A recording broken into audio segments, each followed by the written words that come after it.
Okay, we're going to take our own sweet time with this tool because there's a lot going on. In your reference section, go to QuickChords. And this is why, because look, there's 25 different ways to play the chord C major 7. And of course you can play them. This shape up here shows a more enlarged version of what's happening on the fretboard and in the chord.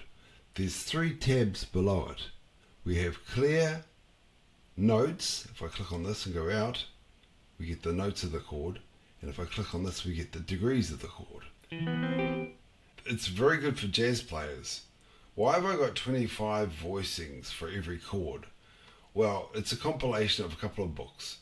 One of the books I read had 3 of these chord voicings, and I started practicing them. My fingers would go automatically to the nearest chord voicing that I was thinking of. It was amazing. I was just sitting there watching my fingers do it. I wasn't really thinking consciously because I'd practiced going up and down these all the time. Then I saw a Jimmy Bruno video and he included these other 2 sets of voicings. So I thought, well, let's put them all together in one tool. So that's why we have this. Let's talk about the 1, the 3 and the 7. The 3 and the 7 are called guide tones.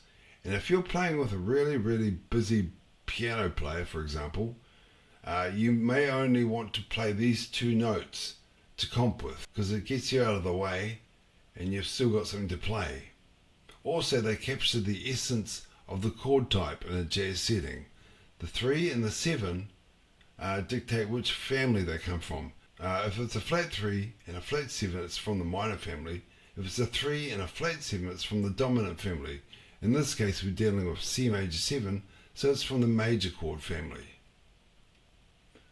Alright, how do we choose a chord? We just go up here. Let's choose A minor 7. In addition to seeing these 1, flat 3, flat 7s here, I'm going to turn them off by this menu item here. Show root, show thirds, show sevenths. So let's turn those off. And let's choose that chord again. A minor 7. And right now you can see they're just black versions of these things. Look at this notepad. So we have scales and chord pluralities. So if I go into a scale, because all of these scales fit this A minor 7, let's click on it.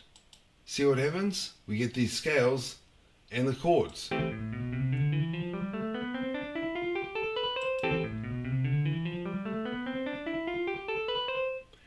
And the black notes are of course the chord shape. The grey notes, they're also chord tones, and the white notes are scale tones that are not part of the chord. This scale info button will open up a page that is similar to scales in their chords, which is a reference tool. What it will do, it'll open up the scale and we can play it. Chords that fit that scale, and we can double click on those.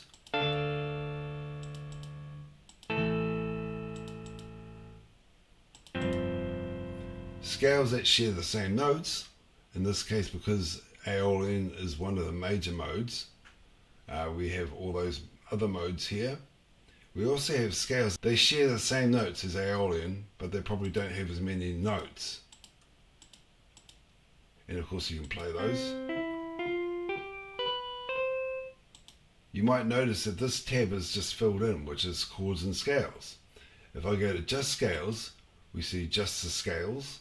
And if I go to arpeggios, we just see the notes of the chord. Let's just get these to show.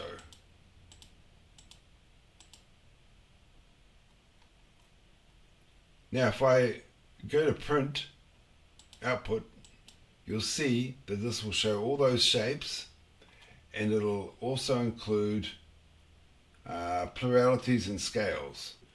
If I go just scales, like this tab here, and go to output and print, you'll get the scales, the information, scales that share the same notes, and also that table that we were just looking at before. Let's go back to just chords.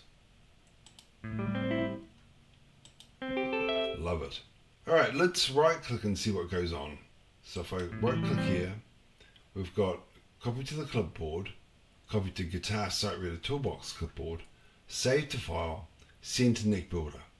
So what is this Guitar SightReader Toolbox clipboard?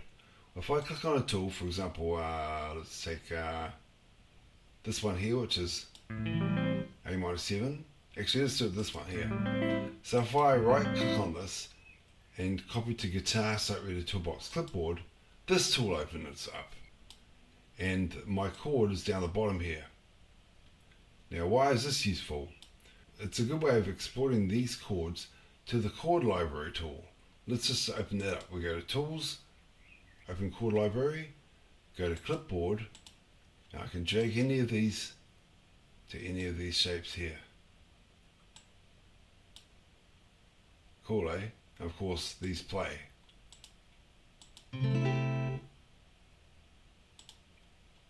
Discard. Also, we get Send to Neck Builder. So if I click on this, it opens up Neck Builder where you can customize and output your chord. More about that tool later in some other video. This grey box up here, we can actually store a chord or scale in. So for example, if I want to check out this voicing, I can put it in the small button here, and whenever I press the big button, it will recall it. Let's go to this one here. So if I go to the original, the second one, so you can store 4 different chords, any root note, any scale shape in these little reference buttons. Chord pluralities, let's click on that. So we're in A-7, it shows us possible substitutions for this chord. So direct pluralities, A-7 shares the same notes as C6 or B#6, same chord. Rootless chord pluralities, if you take the root out, you can also play an F major 9, an E# major 9, and 3-note chords with a bass note.